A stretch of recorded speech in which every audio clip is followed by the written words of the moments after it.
Welcome back to the Dolor Factor. I always say you are what you eat, and it's so important to have a healthy lifestyle. Now, my next guest, she knows all about a healthy lifestyle, and in a way, she kind of stumbled on it as a default.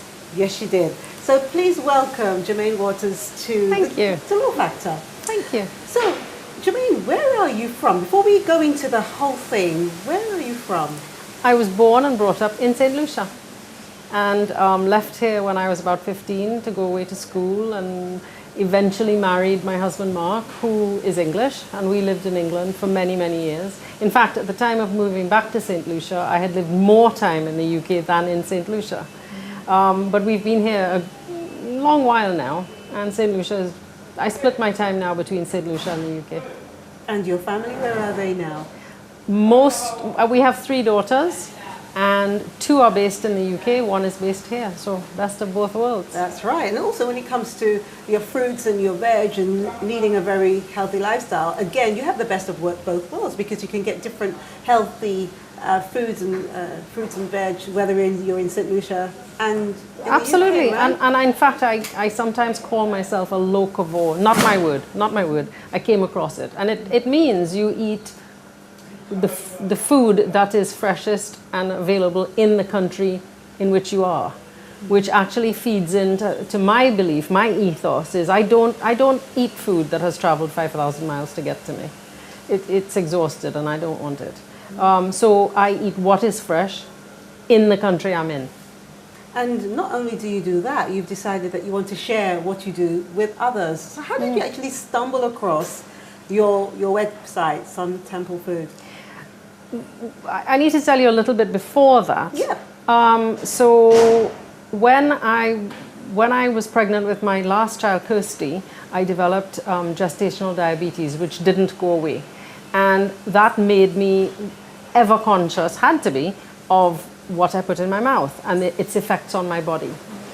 And I was also really lucky in that it was in the UK that this happened to me, and so my education about it was extremely good.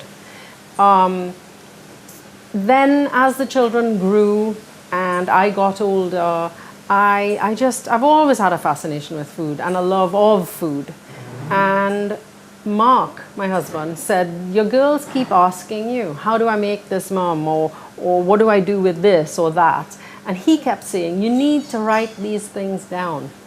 And that dovetailed with the fact that I got a lovely new camera and discovered that I loved taking pictures of food. And so the website happened. And you've always said to me that you're not a professional, you just like to explore. Absolutely. No, I'm not a professional. I don't have any professional training, either with the camera or with cooking. But you know what it's like. You learn as you grow. And I am not afraid to try. If I see something that maybe I've never seen before, I'll buy it. In fact, I remember when the children were little in the UK, I made a pact with myself that every single time I went to the supermarket, I would buy something I had never eaten before. And it was great, because maybe you don't know what to do with it, but just sit a while, think about it, and you think, well, okay, maybe it looks like this, or maybe it looks like that, and this goes well with that. Just try it. It's great. And also, I suppose, when you're in London, when you're in the UK, you're finding different fruits and vegetables, because in the Caribbean, things are seasonal, you get certain things at certain times, but when you're in the UK, you seem to be having fruits everywhere, so I suppose you can explore. Is it more, or is it just a different type of exploration? In the UK, I tend not to buy the stuff that has travelled far. So yes, in the UK you can get anything, always. So I frequent farmers markets, so I eat what is seasonal. We eat, I should say, because my family by default eat what I eat. Mm-hmm. And they love it, in fairness they do. Mm-hmm. And I know that you like to go into the kitchen with your family. Yes. And you do lots of exploring with your children. Yes. I know your daughter helps out. But your husband, Mark, he has a special place in all this, doesn't he? Oh, very much so. Very much so. He claims to be my chief taster. And if it passes Mark, then it probably goes on the website. He actually has a lot of input into it. I'll say, what do you think about this? And he'll go, well, I don't know. I didn't really like that. So I won't bother.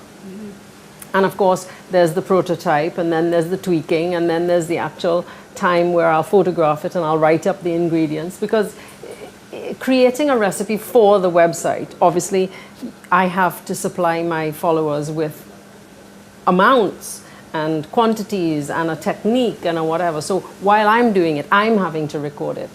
And because my followers are in the UK, they're in the Caribbean, they're in the States, people use different measurements.